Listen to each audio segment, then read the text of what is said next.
Good morning, everybody, students. I am Pawar sir.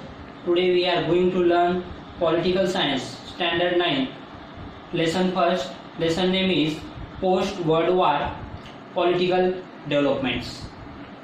First of all, today's day, standard and date. Standard 9, subject Political Science.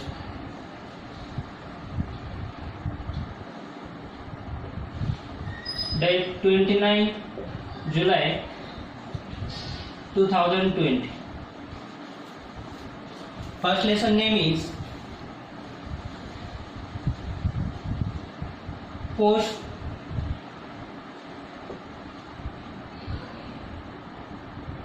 World War Political Development.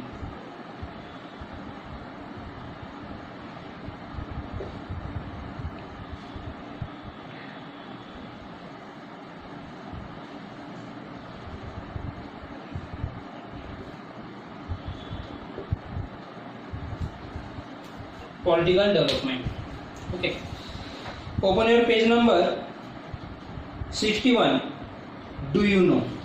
यहाँ तक हम आ गए थे. Look at the textbook and listen carefully. उसमें का थोड़ा सा part. हाँ चलो. Okay. Look at the textbook and listen carefully. The communist revolution and took place in 1970 in Russia and the Soviet Russia came into the being. तो देखो यहाँ पर रशिया में क्या थी, एक कम्युनिस्ट एक सत्ता थी, जैसे कि हमारी इधर कांग्रेस बीजेपी ऐसे पार्टी थी, वैसे वहां पर एक कम्युनिस्ट, एक कम्युनिस्ट का मतलब क्या होता है कि वो एक जैसे कि राजवाड़े पहले राजशाही चलती थी, राजा के रूल चलते थे, वैसे उधर रूल चलते थे 1917 तक. And Soviet Russia came into the being. In a short while, the Soviet Russia came up as the superpower in international politics. तो रशिया एक सुपर पावर की तरफ बढ़ रहा था, एक सुपर पावर उसे बनना था. But there were the extreme and difference of the opinion and between America and the Soviet Russia, for example. तो देखो यहाँ पर रशिया और जो भी अमेरिका था, इनकी जो थिंकिंग थी, इनकी जो आइडियोलॉजी थी, इसमें डिफरेंस था. इनके सब पॉलिटिक्स में, आइडियोलॉजी में ये अलग अलग, इनके जो थिंग्स, ये सब चेंजेस था, डिफरेंस था इसमें. तो क्या डिफरेंस थे वो हम देखने वाले. The USA was the democratic state and advocating the capitalism, and while the Soviet Russia advocate and socialism and one party authoritarian मतलब क्या, हुकुमशाही, डिक्टोरियल एंड सिस्टम, ये रशिया में थी. अथॉरिटेरियन ये जो था ये रशिया में था, मतलब हुकुमशाही था. और इधर कैसा था, डेमोक्रेटिक था अमेरिका में. और उसके अलावा अमेरिका में क्या था, कैपिटलाइजेशन, और इसमें क्या था, सोशलिज्म. कैपिटलिज्म मतलब क्या और सोशलिज्म मतलब क्या, इसका हम मीनिंग देखने वाले हैं. कैपिटलिज्म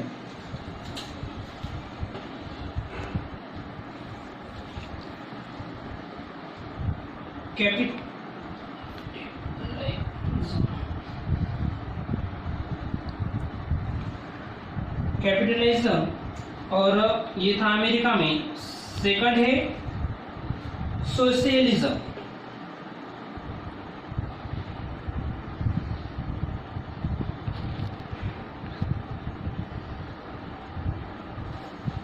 और थर्ड है mix.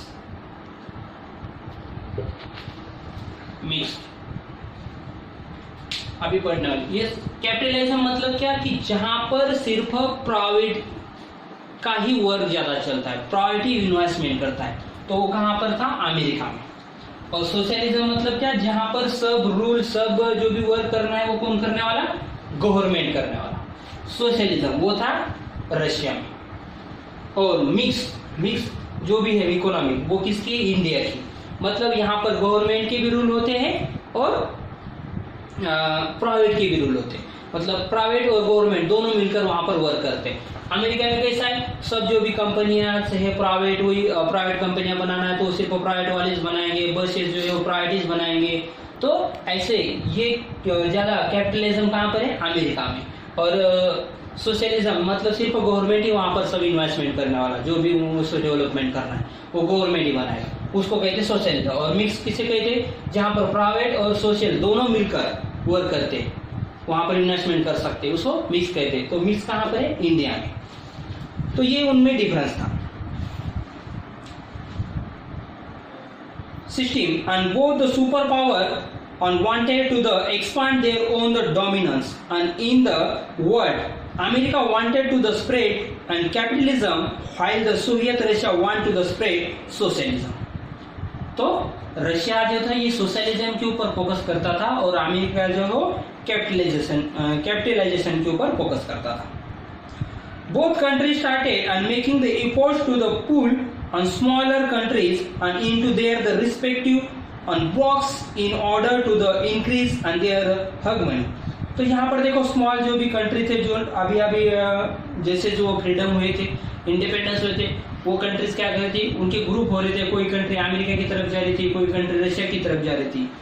Okay, and as the result Europe was the ideological and divided Western European countries and joined the bloc led by the American, while the Eastern European countries and joined the bloc led by the Soviet Russia। तो देखो अब जो भी Europe में था, तो Europe में भी अलग अलग पार्ट होने लगे। तो वेस्टर्न यूरोप कंट्रीज ज्वाइन किसको होने लगी, अमेरिका को। जितने वेस्ट साइड की जितनी कंट्री थी यूरोप की, वो अमेरिका को ज्वाइन होने लगी। और western European countries join the block led by the Soviet. And western वाली जो कंट्री थी वो किसको ज्वाइन होने लगी, रशिया को ज्वाइन होने लगी। And this super power is forced on the policy of the extending and military and economic help to the countries in their the respective bloc। और ये क्या करने लगी, ज्यादा इंक्रीज करने लगी उनके इकोनॉमिक को, और वहां पर जो भी कंट्री है उनका सपोर्ट करने का काम भी वो करे जो उनकी तरफ आ रहे थे वो कंट्री को। आर्म्स रेस, आर्म मतलब ये आर्म, ये बॉम्ब बनाना, हथियार बनाना, इसमें रेस चलने लगी, डेवलपमेंट की तरफ रेस चलने लगी। ज्यादा से ज्यादा वहां पर हथियार बनाने की रेस चल रही थी अमेरिका और यूरोप में। The superpower started the producing an arm on the large scale to the atmos and each other, and they start a rivalry। rivalry मतलब क्या है, दुश्मनी। and to make more and the more destructive and weapons and acquire the technology and required for the same। और ये ज्यादा से ज्यादा क्या करने लगे, weapons बनाने की कोशिश में लगने लगे अमेरिका और रशिया, ये weapons डिस्ट्रक्टिव होने की, और ये इससे क्या ज्यादा नुकसान होने वाला था। Soon both the superpower and realize that the arms race and many endanger international peace। तो उन्हें समझ में आने लगा कि इससे इंटरनेशनल लेवल पर शांति नहीं हो सकती है। उनके समझ में आने लगा फिर बाद में कि जितना ज्यादा हमें रेस आर्म करेंगे उतना ज्यादा किसका नुकसान होगा, इंटरनेशनल का नुकसान होगा। ये उनके समझ में आने लगा फिर। Hence effort towards an armed control and disarmament also the help net and during this period। और वहां से आगे फिर क्या होने लगा, थोड़ा ये आर्म के ऊपर कंट्रोल करने की कोशिश करने लगे। Creation of regional organisation. Regional मतलब उस एरिया का, वो कंट्री खुद का एरिया का खुद का डेवलपमेंट करना चाहती थी, ऐसे इसे हम कहते हैं रीजनल ऑर्गेनाइजेशन। खुद का ऑर्गेनाइजेशन बनाने का, कोई कंट्री किसी में भी शामिल होना नहीं चाहते थे। अब देखो, developing the nation and create the regional organization at the regional level in the order to the ensure and mutual cooperation in the context of the super power rivalry. अब ये किसी की दुश्मनी में नहीं पड़ने चाहते थे कुछ देश, वो खुद करना चाहते थे। वो न तो अमेरिका की दुश्मनी में जाना चाहते थे, न तो रशिया की। And they felt that the economic development and was more important. और वो किसके ऊपर ज्यादा फोकस कर रहे थे, इकोनॉमिक डेवलपमेंट के ऊपर वो फोकस कर रहे थे, वो उन्हें इम्पोर्टेंट लग रहा था। European countries and came together and form the European economic community and while the south east Asia countries. अब साउथ ईस्ट एशिया कंट्रीज ने क्या डिसाइड किया था, देखो उन्होंने कौन कौन सी कंट्री थी, Singapore, Thailand, Malaysia, Indonesia, Philippines etcetera. उन्होंने इस्टेब्लिश की थी इकोनॉमिक डेवलपमेंट करने के लिए। Establish the association of south east Asia nation, इसको कहते एशियन, इसको कहते एशियन शॉर्ट फॉर्म। तो इसके ऊपर उन्होंने फोकस किया था। नॉन अलिगमेंट, नॉन अलिगमेंट मतलब किसी भी ग्रुप में शामिल नहीं हो, उसको कहते हैं नॉन अलिगमेंट। ना रशिया के ग्रुप में न तो अमेरिका के ग्रुप, किसी के ग्रुप में शामिल नहीं होना, उसको क्या कहते हैं? Non अलिगमेंट। In the period of the Cold War and while the world was becoming bipolar and there were some the countries and which did not want to join the superpower rivalry। तो एक न तो जो भी ये दो power थे Russia और अमेरिका, ये दोनों पावर के किसी ग्रुप में ये शामिल नहीं होना चाहते थे, किसी से रिवैलरी नहीं लेना चाहते, दुश्मन की नहीं लेना चाहते थे, वो उनके खुद के कंट्री का डेवलपमेंट खुद करना चाहते। Such nation decide to stay out of the Cold War and rivalry, and their policy is known as the non-alignment. Non-alignment was the important moment and during the Cold War। और cold war के period में ये बहुत ही important rule हुआ था इन कंट्रियों का। मतलब cold war मैंने कहा तो युद्ध जैसी सिचुएशन होना, मगर रियल में युद्ध नहीं होना, टेंशन की सिचुएशन थी, उसको कहते cold war. Non alignment movement, the Asian and the African countries on which become independence after the Second World War and support the idea of a non-alignment। तो देखो उन्होंने किसका सपोर्ट लिया था? नॉन अलिगमेंट लिया था। जो एशिया और अफ्रीका जो कंट्री थे ये ब्रिटेन के रूल में थे पहले, इसलिए उन्हें क्या हुआ था, ज़्यादा तकलीफ हुई थी उस समय, और वो किसी के ही ग्रुप में जाना नहीं चाहते थे, क्योंकि अभी इंडिपेंडेंट हुए थे, वो खुद के कंट्री को संभालना चाहते थे, खुद के कंट्री को वहाँ पर कुछ अपने रूल बनाना चाहते थे, खुद का इकोनॉमी बनाना चाहते थे, इसलिए वो उन्होंने किसी में ही स्टार्ट नहीं लिया, वो उन्होंने खुद की मूवमेंट स्टार्ट की थी। और सेकंड वर्ल्ड वॉर के बाद उन्होंने क्या कर दिया था, खुद की मूवमेंट स्टार्ट की थी इंडिपेंडेंस के लिए। And this movement started from the 1961 under the leadership of the India's prime minister. तो उन्होंने नॉन अलिगमेंट ये मूवमेंट स्टार्ट की थी। तो इसमें कौन कौन से कंट्री थे, कौन कौन से प्राइम मिनिस्टर थे, उनका नाम नेम यहाँ पर देखने वाले। 1961 under the leadership of India, India की लीडरशिप कौन कर रहे थे? Prime minister Pandit Jawaharlal Nehru. President of the Yugoslavia marshal, ये यूगोस्लाविया के मार्शल टिटो ये प्रेसिडेंट थे। President of Egypt Gamal Abdul Nasser. President of the Indonesia doctor Sukarno and president of the Ghana doctor Kwame Nkrumah. तो इन लोगों ने non align movement ये start की थी 1961। Evolution of the non-aligned movement.